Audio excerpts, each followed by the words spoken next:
Hello students, आज मैं आपके समक्ष लेके आया हूँ बहुत ही बेहतरीन 151 सेंटेंस की एक ऐसी सीरीज जिसे अगर आपने मान लो याद कर लिया या आपको बनने लगी तो ये मानिए कि आपको इंग्लिश बोलने से कोई रोक नहीं सकता है। इतने बेहतरीन और इम्पोर्टेंट सेंटेंस मैं आपके सामने लेके आया हूँ कि अब आप कहेंगे कि हाँ भाई बहुत बेहतरीन है। तो आज हम शुरू करेंगे 151 की एक ऐसी सीरीज जो कन्वर्जेशन में बहुत ही अनिवार्य होती है। तो शुरू करें, लेट्स बिगिन। पहला सेंटेंस आपके सामने रहा, as you like.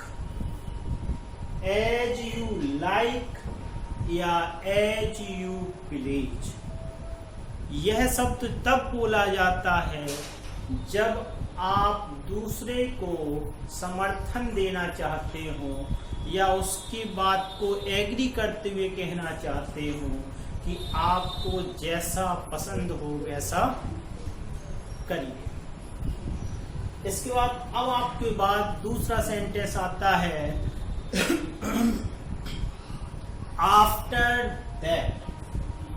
After that एक ऐसा वर्ड या फ्रेज होता है जो आप तब यूज करेंगे जब कोई लेडीज हो, वृद्ध महिला हो, बच्चा हो, कोई भी हो, आप क्यू में हो या आपकी कोई बारी आ रही हो, आप अपनी बारी ना आकर के, आप अपना वो कार्य ना करके दूसरे उस व्यक्ति को करने के लिए कहें तो आप कहेंगे आफ्टर यू, यानी कि पहले आप। पहले आप बहुत ही बेहतरीन वर्ड है, इसको आप कहीं भी यूज कर सकते हैं। बस में एक लाइन बनी हुई चढ़ने के लिए, एक वृद्ध महिला आई, आप कहेंगे आफ्टर यू, आप पहले चढ़ जाइए। आपको कुछ नहीं कहना है, क्लाइम गेट इनटू, कुछ नहीं, आफ्टर यू कहिए। अगर वो जानता है तो आगे आ जाएगा और काम शुरू कर देगा। अगला तीसरा सेंटेंस देखेंगे आप कि आई am not feeling well. I am not feeling well, इस शब्द का प्रयोग आप, इस फ्रेज का, इस सेंटेंस का प्रयोग आप तब करते हैं जब आप अपने आप को अस्वस्थ या थोड़ा सा कमजोर महसूस करते हैं। तो आपसे कोई पूछे तो will you are you feeling well, तो आप कहेंगे no I am not feeling well, मैं अच्छा महसूस नहीं कर रहा हूँ, यानी कि मैं कमजोर हूँ, मैं अस्वस्थ हूँ, मैं बीमार हूँ, ऐसा वर्ड आ जाता है। अब चौथे पॉइंट की ओर बढ़ते हैं। आपका 4 पॉइंट है, I am getting late. I am getting late का प्रयोग वहाँ करते हैं जब आप कहीं जाने वाले थे लेकिन आपका फ्रेंड या कोई आ गया, आप उसके साथ रुक जाते हैं या घर जाने के लिए आपको देर हो रही है, तो आप अपने फ्रेंड से या किसी और से यह कहेंगे, sorry I am getting late, मुझे देर हो रही है, मैं जाने वाला हूँ या मुझे जाना चाहिए, आई शुड गो, मुझे जाना चाहिए। अब आगे बढ़ते हैं पॉइंट 5 की ओर। पॉइंट 5 है आपका कि दिस कोट इज फिट लगा सकते हैं, नहीं तो कह सकते हैं this coat fits well for me, या this coat fit me well. This coat fit me well, यह आप तब कहेंगे जब आप कोई वस्त्रों को पहन रहे हो, यूज कर रहे हो, चाहे पैंट हो चाहे शर्ट हो, तो आप उसका यूज कर सकते हैं। This coat fit me well, this shirt fits me well. इस प्रकार से आप प्रयोग करके आप अपने सेंटेंस का प्रयोग कर सकते हैं। छठवें पॉइंट की ओर बढ़ते हैं, दैट्स इट। दैट्स का प्रयोग वहाँ करते हैं जब आप कोई कार्य कर रहे हो, सवाल लगा रहे हो, कोई क्वेश्चन बता रहे हो और उसके बाद वह समाप्त हो जाता है तो आप कहेंगे दैट्स इट, यानी कि हो गया, समाप्त हो गया। अब उसके बाद आपके 7 पॉइंट की श्रृंखला, नेक्स्ट श्रृंखला को आगे बढ़ाते हुए कहते हैं get out of my site. बहुत ही बेहतरीन sentence, get out of my site यानी मेरी दृष्टि से दूर हो जाओ या मुंह काला करो, यानी चले जाओ। मतलब यह वर्ड यूज तब किया जाता है जब आप काफी क्रोध में होते हैं और आप किसी को कहना चाहते हैं get out of my site, मेरी दृष्टि से दूर हो जाओ, मेरी नजरों से दूर हो जाइए।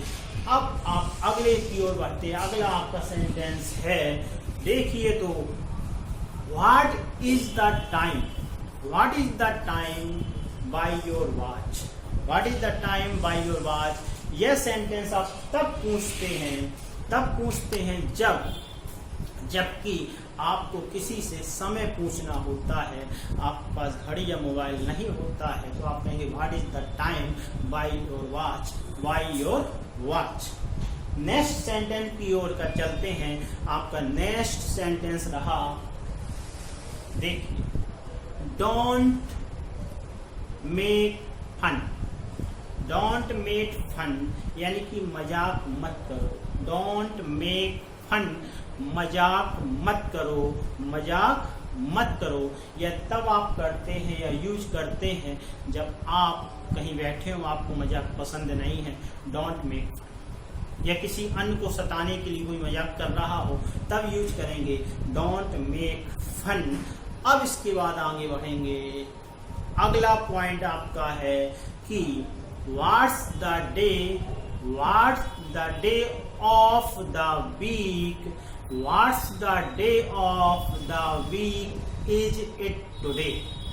इसका प्रयोग आप तब करते हैं जब आपको किसी से यह पूछना होता है कि आज सप्ताह का कौन सा दिन है, आप भूल गए हो तो पूछने के लिए कौन सा दिन है आप कहेंगे what's the day of the week is it today. अगले की ओर बढ़ते हैं। अगला आई डोंट केयर या who cares, I don't care या हु केयर्स। तो आई डोंट केयर या हु केयर्स का प्रयोग आप तब करेंगे जब आप कहें किसी घटना पर, किसी के फैसले पर या किसी के कारनामों पर आपको कोई चिंता नहीं हो रही हो तो आप कहेंगे आई डोंट केयर, हु केयर्स। इसके बाद अगले सेंटेंस की ओर बढ़ेंगे। अगला सेंटेंस आपका है let them do it, let them do it या लेट हिम डू इट या लेट हर डू इट, इसका प्रयोग कर सकते हैं। इसका अर्थ होता है जैसा लेट देम, उनको करने दो, अनुमति देने वाला वर्ड है। जब आप थर्ड पर्सन से कह रहे हो कि भाई उसे करने दो, लेट देम डू इट यानी कि उन्हें करने दो, आप उन्हें हैरान ना करें। इस प्रकार से दूसरा भी कह सकते हैं लेट देम प्ले, उन्हें खेलने दो, लेट देम ईट, उन्हें खाने दो। तो इस प्रकार का प्रयोग आप तब करते हैं जब आपको किसी को अनुमति टाइप की देनी होती है तब। अगले की ओर करते हैं as you please, as do as you please, do as you please का प्रयोग आप तब करते हैं आप जब आप किसी को कहना चाहते हैं जैसा करना है भाई करिए आप, मुझे उससे मतलब नहीं है। डू एज यू प्लीज, आपको उसकी संतुष्टि देना हो, संतुष्टि करना हो, डू एज यू प्लीज, जैसा आप चाहें कर सकते हैं। अब इसके बाद अगले की ओर बढ़ते हैं। अगला आपका सेंटेंस है not good excuse, not good excuse का प्रयोग आप वहाँ करेंगे जब किसी ने आपसे बहाना बनाया हो और वो बहाना अच्छी प्रकार से फिट ना बैठ रहा हो। आपसे किसी ने बहाना बनाया हो और वह बहाना अच्छी प्रकार से फिट ना बैठ रहा हो तो आप कहेंगे not good excuse, not good excuse, not good excuse. अगले की ओर बढ़ते हैं। अगला है जैसे I really don't know, I really don't know.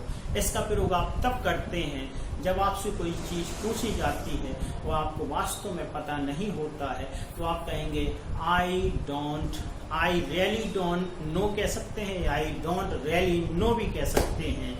इस प्रकार से आप आई डोंट रियली नो या आई रियली डोंट नो कह सकते हैं। अगले की ओर बढ़ते हैं, बहुत ही बेहतरीन सेंटेंस, बहुत ही महत्वपूर्ण सेंटेंस है। An early tongue is a key to success।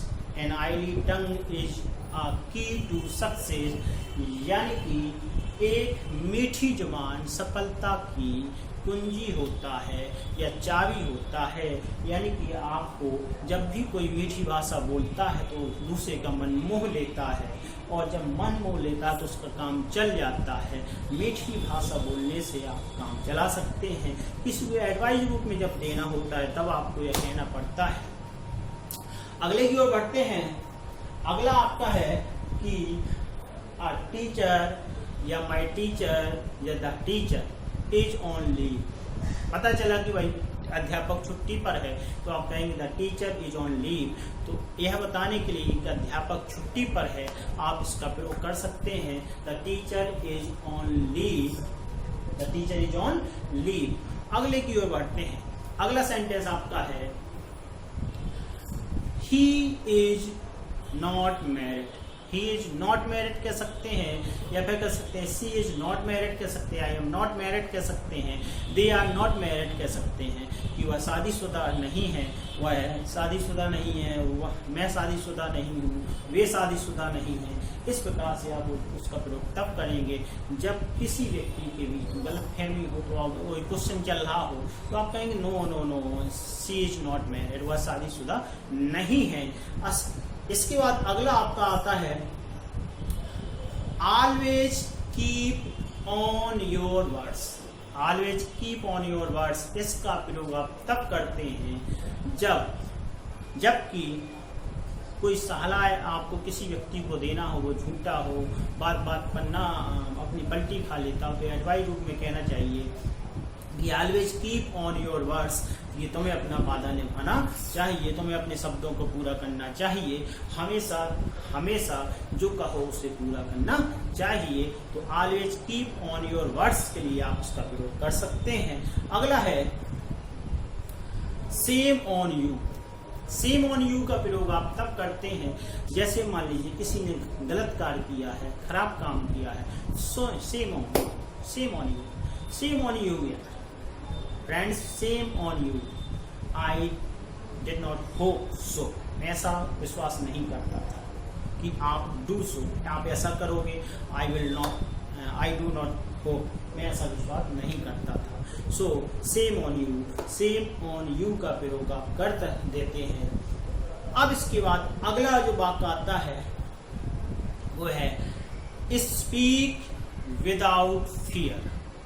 Speak without fear का प्रयोग आप तब करते हैं जब किसी का उत्साहवर्धन करना होता है कि स्पीक विदाउट फियर, इनकी बगैर डरे हो, कोई दिक्कत नहीं है, कोई विटनेस भी है, कोई मतलब अगर मान लो कोई किसी गलती की कोई कंप्लेन कर रहा है तो वही आपका जो जिसके विरुद्ध कंप्लेन की जा रही है उसके सामने है, तो आप कहोगे कि स्पीक विदाउट फियर, डरने की आवश्यकता नहीं। 21st वर्ड कंप्लीट होते हैं जो कन्वर्जेशन में आप बहुत अच्छी तरह से इस्तेमाल कर सकते हैं, बड़े सावधानी से इस्तेमाल कर सकते हैं, और अपनी फ्लुएंट जो इंग्लिश आप बोलना चाहते हैं उसकी कोशिश यानी ट्राई में 1 स्टेप और अहेड हो जाता है, आगे बढ़ जाते हैं। आप इन शब्दों को बहुत अच्छी तरह से क्लियरली बोलना सीख लीजिए और वक्त पर टाइम टू टाइम हम इनका प्रयोग अपने घर में, रिलेटिव में, अन्य लोगों के बीच में करिए। मुझे पूरा आशा है कि जब आप ऐसा कर लेंगे तो आपका इंग्लिश बोलने का स्वप्न